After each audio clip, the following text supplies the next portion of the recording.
Hola a todos, ¿qué tal? ¿Cómo les va? Les doy la bienvenida a Centro Alebre, los podcasts semanales, aquí uno sale de Marvel y sigue, que tocó hoy, el otro de fútbol, y acá estamos para hablar de la primera película de la fase 4 del MCU. Recordemos que habíamos hablado de 3 series, y en realidad esta iba a ser la primera producción de Marvel Studios en la fase 4. ¿Qué pasó? Bueno, la pandemia. Esta película iba a salir en 2020. Marvel Studios finalmente no sacó ningún proyecto en 2020. En 2021, en el verano argentino, sudamericano, en 2021 salió WandaVision. Y después salió Falcon y salió Loki. Entonces, bueno, pasó el tiempo y la película no se estrenó. Hasta que terminó llegando a los cines. Y bueno, nada, en una época en la que también se empezaron a ver estrenos solamente por plataformas. Bueno, Marvel esperó, lo terminó estrenando en cines, aunque con un estreno compartido con Disney Plus. Y bueno, nada, eso iba a seguir durante un tiempo en varias producciones de Disney. Pero bueno, yéndolo a lo puntual de la película, yo creo que es una cinta potente. ¿Qué es lo que le pasa a Black Widow? ¿Qué es lo que sucede? Black Widow en realidad debió haber salido antes. Black Widow debió haber salido en 2016, 2019. Es una historia que, claro, queda un poquito desconectada. Porque creo que es una historia, a ver, es una historia del pasado que sucede durante 2016, post Civil War, y que no encaja mucho, realmente. Sabemos que Black Widow había fallecido en Endgame, y claro, sirve como una especie de homenaje a Black Widow, sí, sirve para verla en la historia también. Yo creo que Marvel le debía una película, y, y realmente ese sentimiento de culpa y esa idea pudo más. Entonces terminaron rebuscándola. Y si ya sonaba un poco vieja la historia para 2020, imagínense un año después. Era como que ya habíamos entrado en la nueva fase de Marvel, ya se había dejado un poquito atrás lo de Endgame. Imagínense ahora que ya habíamos pasado todo eso. Imagínense ahora ver una historia del 2016 con Black Widow. O sea, no tiene mucho para entregar quizás. Pero bueno, me parece que eh, tiene sentido que tenga una película. Y creo que buscaron la mejor forma posible de hacerla. Con una historia que relata mucho más su pasado. Recordemos que Black Widow era un personaje que no había tenido una película propia, que no había tenido tampoco una serie propia, y que, bueno, habíamos conocido su personaje en Iron Man 2, y habíamos tenido mucho de su personaje, había tenido un buen recorrido en el MCU, y era un personaje muy querido. Y bueno, llegado el caso, sucedió lo que sucedió en Endgame. Eso le impactó a mucha gente, se hizo la película. Y la película, bueno, responde muchas cosas de su pasado, de la famosa habitación roja. Y responde cosas de su familia, porque siempre la vimos como un personaje bastante solitario. Y bueno, vemos ya la aparición de su hermana, de Yelena, que bueno, hoy por hoy es uno de los personajes más importantes del MCU, con la grandísima Florence Pugh. Y bueno, acá Scarlett Johansson creo que hace una muy buena actuación también, como Black Widow y Natasha. Porque creo que, nada, es liderar una película y es encontrar al personaje en otro tono. Obviamente que sigue siendo un personaje bastante cerrado, pero que también al mismo tiempo se va abriendo con su familia, ¿no? Vemos los líos familiares, las cuestiones del pasado, las cuestiones con sus padres, que es Red Garden, que también sería bastante importante para el futuro del MCU. Y vemos también los conflictos de la famosa habitación roja, y los temas del pasado, ¿no? ¿Se acuerdan cuando siempre en el MCU, en las distintas películas, Hawkeye y Black Widow hablaban de Budapest, ¿no? ¿Qué había pasado en Budapest? Esto no se parece a Budapest. Bueno, vemos lo que pasa en Budapest, que era realmente un intento de asesinato a el tipo que lideraba a la habitación roja, que era Dreykov, y que, bueno, en el mismo acto, a modo de culpa, también se había llevado a su hija Antonia, que a la postre sería Taskmaster. Entonces, bueno, claro, había algo bastante interesante en ese sentido. Para mí el personaje de Dreykov es un villano más, que es lo que más falla en la película, creo yo. Los villanos son flojos en esta película, tanto Taskmaster como Dreykov. Me parece que la acción está bastante bien. tiene una acción bastante frenética. Me acuerdo que habían. Cuando estábamos esperando la película, me acuerdo que lo que se veía era, bueno, va a ser una onda Soldado del Invierno. Es como algo un poco igual que Marvel quiere replicar todo el tiempo. Es como que, bueno, la onda más o menos está. No te digo que Marvel la vende así la película, pero es como la onda que Marvel quiere replicar. Es como, bueno, ¿se acuerdan de Soldado del Invierno? Sí, ¿se acuerdan que les gustó mucho Soldado del Invierno? Sí, bueno, acá tienen algo parecido.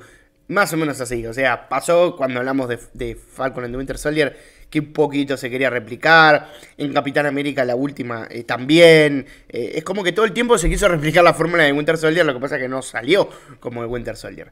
Creo que tiene un humor que está bien, creo que funciona, y me parece que es una película muy entretenida, y que relata cuestiones muy del pasado, y que lógicamente le cuesta, y eso es una condición de la película que lamentablemente no puede escapar, y que podemos contársela y no al mismo tiempo, que es ser tan del pasado. O sea, sucedió en 2016, el personaje de Black Widow no está más. ¿Qué impacto tiene en hoy? Bueno, la verdad es que no tiene tanto impacto. Realmente no tiene tanto impacto en lo que es hoy, salvo presentar a Yelena y a Red Guardian, sobre todo ellos dos, para el futuro. Y que Yelena se vuelva la nueva Black Widow. Que de hecho, Yelena vemos que fue afectada por el blip. Bueno, pasa lo que pasa. Pero a lo que voy es, la película está bien. Me gusta el hecho de ver a la familia, de ir congeniándose y de ir derrotando todo. Y tenemos la presión de Taskmaster que había generado mucha expectativa. Nos enteramos en la película y Taskmaster se le cambió el género. A mí no me parece mal. A mí me parece que, yo creo que he hablado con esto, me parece que la identidad de los personajes es muy importante, sí. Todo lo que rodea al personaje es algo, pero en este caso la verdad que no me molesta. Yo creo que cuestiones como el color de piel y todo hacen al personaje.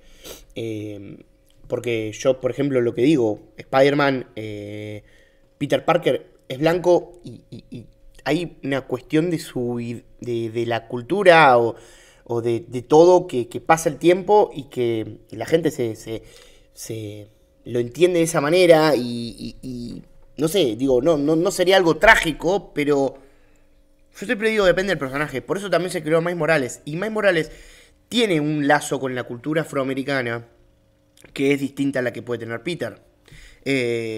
Yo creo que como que también tiene un poco que ver con eso. Puedes ser negro y no tener cultura, listo, perfecto, pero mejor si hay un personaje que la puede tener, a eso voy. A mí no me molesta cuando se les cambia el color de piel muchas veces o el género. La verdad es que no es algo que me suele molestar. Yo creo que siempre, como digo, depende del personaje. Porque dentro de las características del personaje están todas esas cosas que lo relacionan con la gente, que tienen que ver con un establecimiento. Digo, para Miles también sería distinto si fuese blanco. Entonces, a ese ejemplo quería ir. En cuanto a Taskmaster, no me molesta. Lo que sí me molesta es que está mal, está desaprovechado. Es un personaje que nos había mostrado en el tráiler como que copiaba todos los movimientos de los Vengadores y termina siendo la nada misma. Un personaje, un villano más de los tantos que sacó Marvel y de los tantos que son olvidables y que nos olvidamos la semana que viene. O sea, ese es mi problema con Taskmaster. No es el problema del género. Realmente es ese el tema con el personaje. Pero creo que es una película que termina funcionando. Creo que es una película bastante entretenida, que tiene bastantes cuestiones para ver, que tiene a buenos personajes, que tiene buen ritmo. Eso creo que es para destacárselo. Me parece una película bastante entretenida. Siento bueno, lamentablemente se llevó el palo por esto que decíamos, que bueno, lógicamente es algo que pasa con las cuestiones del tiempo. Fue lindo volver a ver al cine después de tanto tiempo una película de Marvel. Pasó mucho tiempo. Realmente pasaron 2 años, te digo más o menos, porque Spider-Man No Way Home, Far From Home, digo, se estrenó por esas fechas también, así que casi 2 años sin haber una película de Marvel, era bastante tiempo. Uno realmente la extrañaba, más allá de que estuvimos en contacto con Marvel, con las series y demás. También en una época que no se iba tanto al cine. De hecho, creo que fue la segunda vez que fui al cine post pandemia, digo, y muchos les pasó lo mismo. Recuerdo también que había una cuestión de entrada reducida, no podía entrar tanta gente al cine. Eh, y bueno, nada, eso también condicionó el estreno, creo que condicionó todo el hecho de que, bueno, no todo el mundo pudo ir. Creo que ya con Spider-Man No Way Home, ahí sí creo que se abrió un poco más el camino de la gente al cine. Recuerdo que ya ahí no había, por lo menos acá en Argentina, eh, esta cuestión de la entrada reducida al cine. Y bueno, nada, me parece que fue una buena experiencia, es una película divertida, con buen ritmo, con buenas localizaciones, con algunos problemas en los efectos especiales, pero que creo que está buena en cuanto a la acción, en cuanto a los vestuarios, y poco más. Creo que termina cayendo un poco porque por momentos los villanos te alejan bastante de todo. Es una trama bastante interesante la de la habitación roja y todas las soldadas que fueron maltratadas, pero creo que se va perdiendo un poquitito en el camino a la historia y por la cuestión de los villanos, porque el tiempo pasó y bueno, nada. Pero me parece que al mismo tiempo, como digo esto, Marvel le debía una historia y creo que hay una audacia en ese sentido de, bueno, no importa, le tenemos que dar una historia a Black Widow y pase lo que pase la va a tener. Y era lo que Black Widow merecía, ¿no? Un personaje que había marcado tanto, merecía tener una historia propia. Lamentablemente no se dio antes, bueno, se terminó dando después y listo. Pero al mismo tiempo, como te digo esto, termina condicionando la película. Porque si vos la ves, como la vimos todos, vas a sentirte raro. Si la ves en orden cronológico, no. Porque es una historia que es situada en 2016 es muy buena para ver, realmente. Pero lo que pasa es que nosotros no la vimos en 2016, la vimos en 2021 y eso cambia bastante. Les agradezco por haber estado del otro lado, nos estaremos viendo el viernes con un nuevo podcast de fútbol ahí. Vamos a analizar todo lo que dejó el partido de la selección con Colombia. Hasta tanto, que estén bien, nos vemos. Chau, chau.